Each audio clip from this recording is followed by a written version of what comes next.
तो hello guys, जैसे कि आपको पता है मैं आपको एचटेट पीजीटी मैथ्स की तैयारी करा रही हूँ। ठीक है, जिसमें मैं आपको 2018 का पेपर करा रही हूँ। कल मैंने कुछ क्वेश्चंस करा दिए थे, आज कुछ क्वेश्चंस कर लेते हैं, देखते हैं कितने कवर हो पाते हैं। तो चलो स्टार्ट करते हैं अपनी वीडियो। ध्यान से देखना मैं कैसे कर रही हूँ क्वेश्चंस को। ठीक है, तुम्हारे लिए लिखे हैं मैंने दोबारा से सोल्व करके, नहीं तो मैंने तुम्हें पता है लास्ट पेज पे लिखे हुए थे, फिर मैंने दोबारा से निकाले हैं कुछ सारे क्वेश्चन इंपॉर्टेंट।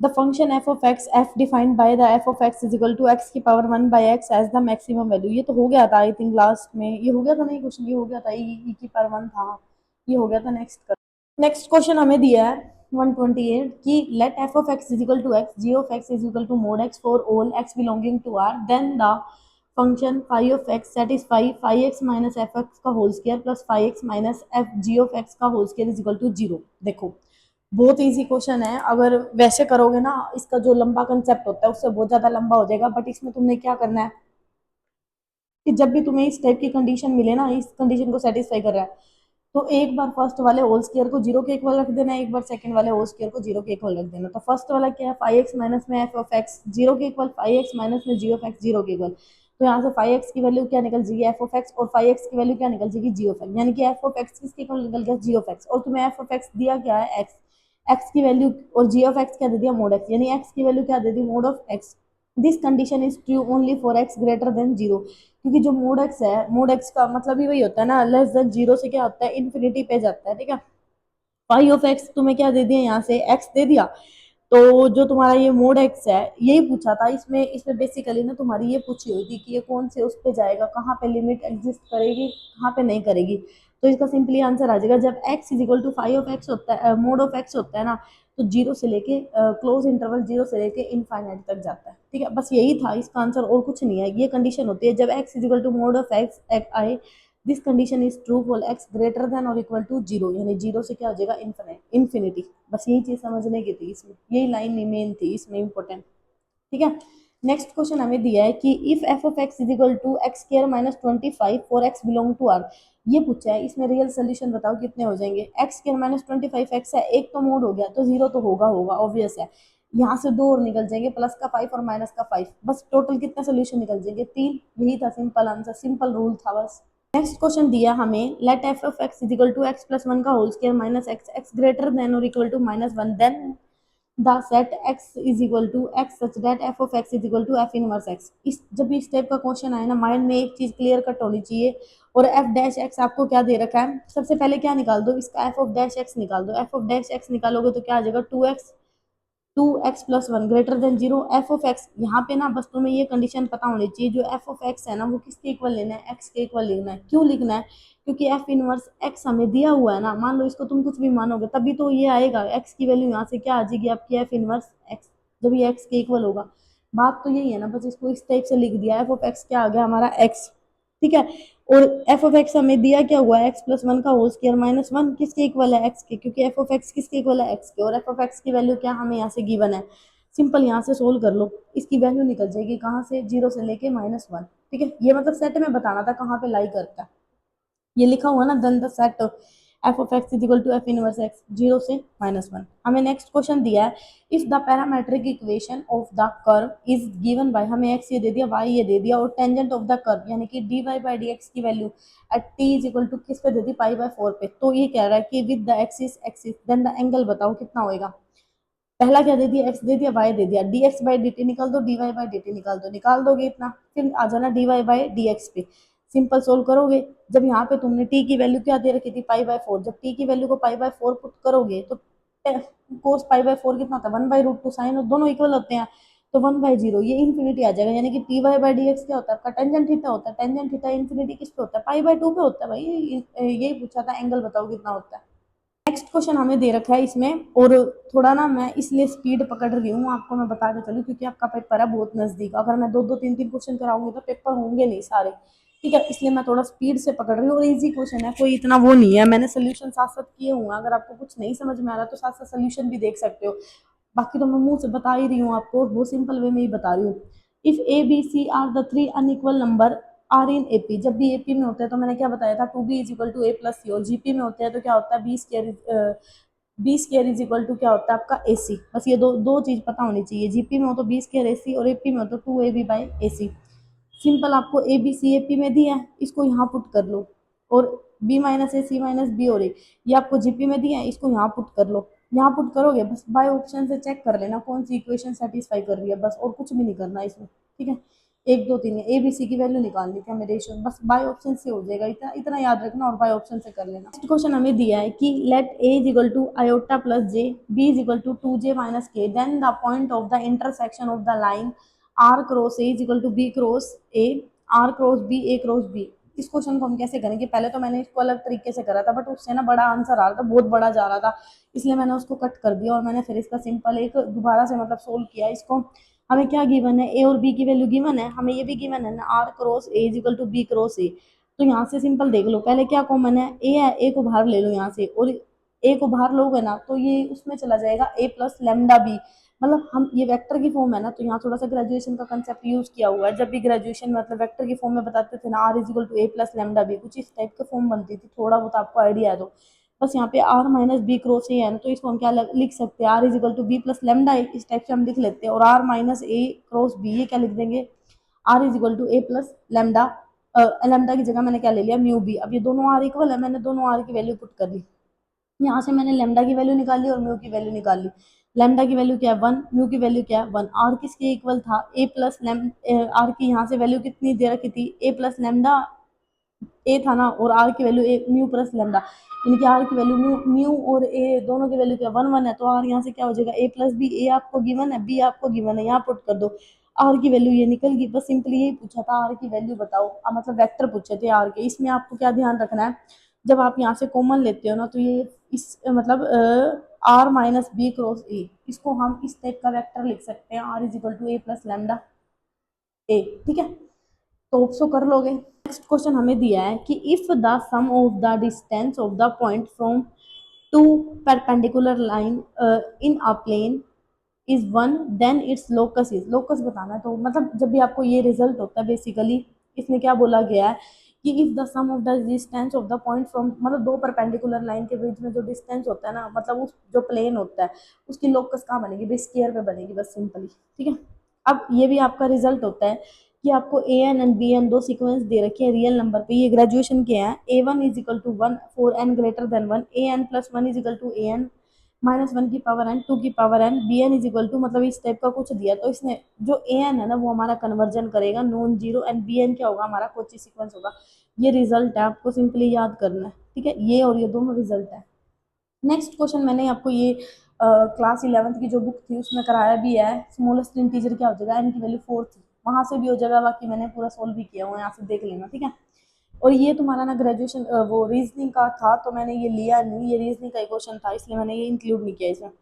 अब नंबर ऑफ सोल्यूशन बताने हैं, अब सोल्यूशन बताने हैं तो वही है भाई, कितने सोल्यूशन बनेंगे, दो बनेंगे, तीन बनेंगे, 10x plus second x is equal to 2 cos x, लेंगे इन इस इंटरवल के बीच में लाई कर रहा है। मैंने 2021 में भी इस टाइप का क्वेश्चन निकलवाया था, जब मैंने बताया था वो साइन एक्स घूम रहा था, वो वहाँ पे कितने सोल्यूशन आ रहे थे, 7 आ रहे थे ना, मतलब 6 आ रहे थे, आई थिंक 6 बार घूमा था वो हाफ में। बस यही बताना है, जब यहाँ से तुम इसको सोल्व करोगे ना 2 साइन स्क्वायर एक्स, देखो ten Z x by cos x, इसको मतलब मैंने सिंपली कर दिया साइन एक्स बटे cos x 1 by cos x, 2 cos square x sine x plus 1 2 cos square x.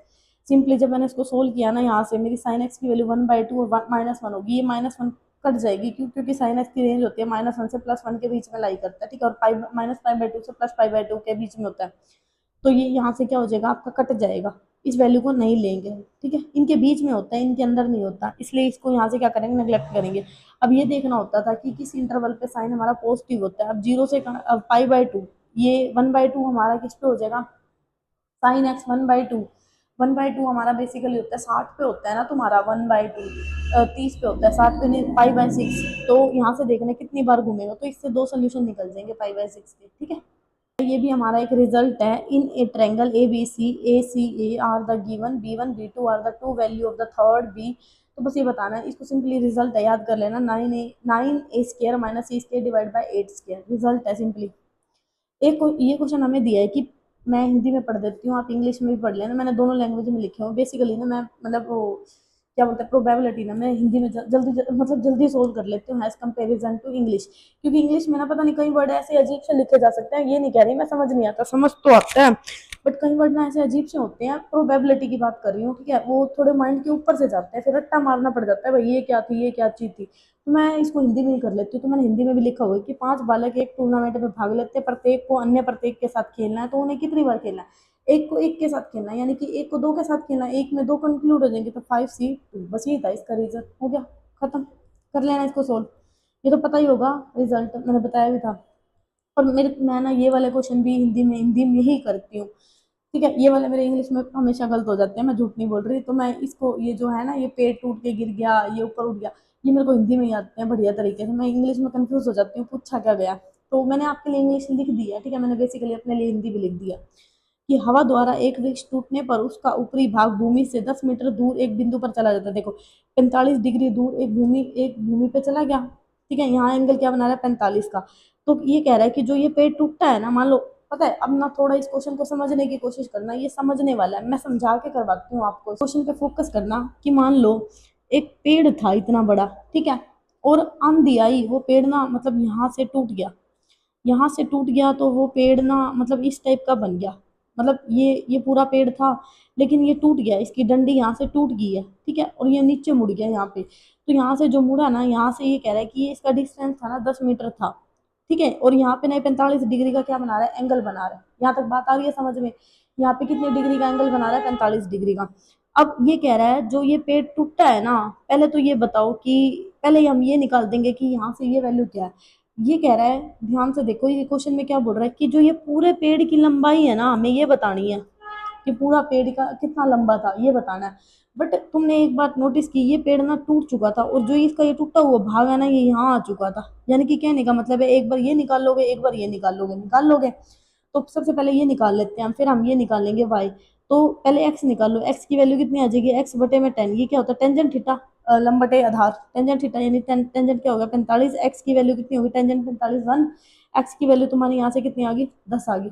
ये वैल्यू कितनी आ गई? 10। ये 10 आ गई, ये 10 गिवन है। अब ये निकालो पाइथागोरस का यूज करके, पाइथागोरस का यूज करके ये निकालोगे तो कितना निकल जाएगा?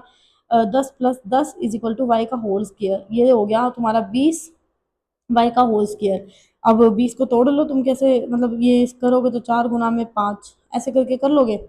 एंड 4 × 5, नहीं ये ऐसे मत निकालो, ये ऐसे निकालोगे ना तो फिर आंसर नहीं आएगा। मान लो जैसे मैं 2√5 आ जाएगा, 2√5 तो वो 15 प्लस में जाएगा, लेकिन ये आंसर नहीं है, ये ना इस टाइप से गलत निकल जाएगा आंसर।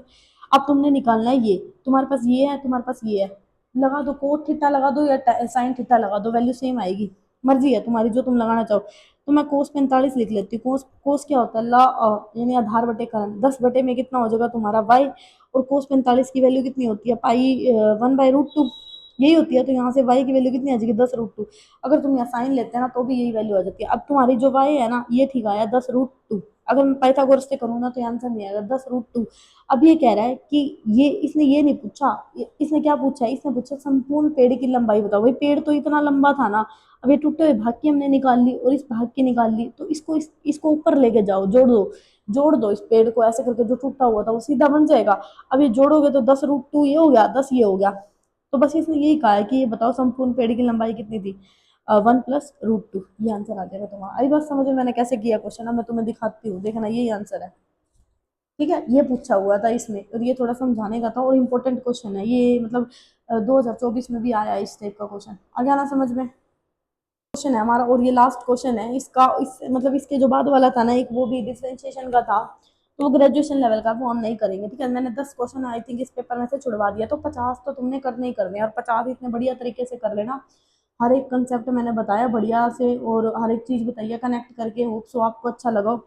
हमें दे दिया ए, ये दे दिया बी, ये दे दिया सी, ये दे दिया, ठीक है। B/C, C/A, A/B, हमें ये पूछा रियल पार्ट की वैल्यू बताओ। सिंपल वैल्यू पुट करते जाओ। अब कोस, तुम्हें पता है ई की पावर आयोटा थीटा क्या होता है? Cos theta plus iota sine theta. ये तो सिंपली पता होंगी, ये छोटे छोटे तो रिजल्ट लगाए हुए हैं इसमें।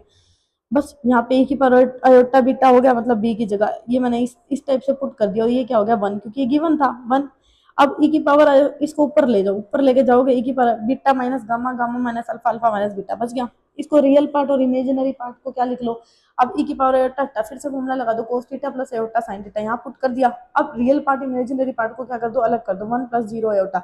अगर इमेजिनरी पार्ट पूछता है यहाँ पे साइन की वैल्यू पूछता है, यहाँ तो cos की पूछी है तो आंसर आ गया 1, अगर साइन की पूछता है यहाँ पे आंसर आ जाता है 0।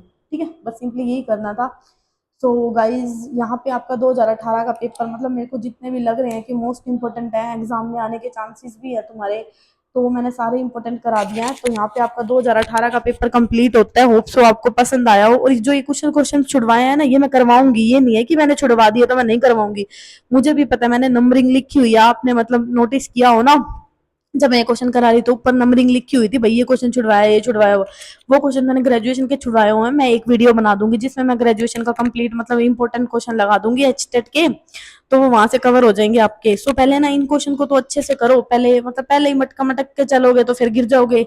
सो अभी के लिए इतना ही, मिलते हैं कल। Thank you so much. इसके बाद हम 2019 का पेपर स्टार्ट करेंगे, ठीक है। 18 का हमारा मतलब मेरी तरफ से 18 का कंप्लीट हो चुका है उन 10 क्वेश्चन को छोड़ के। So thank you so much guys. और अगर आपको लग रहा है you are learning something new from my channel, then don't forget to subscribe my channel. Thank you so much.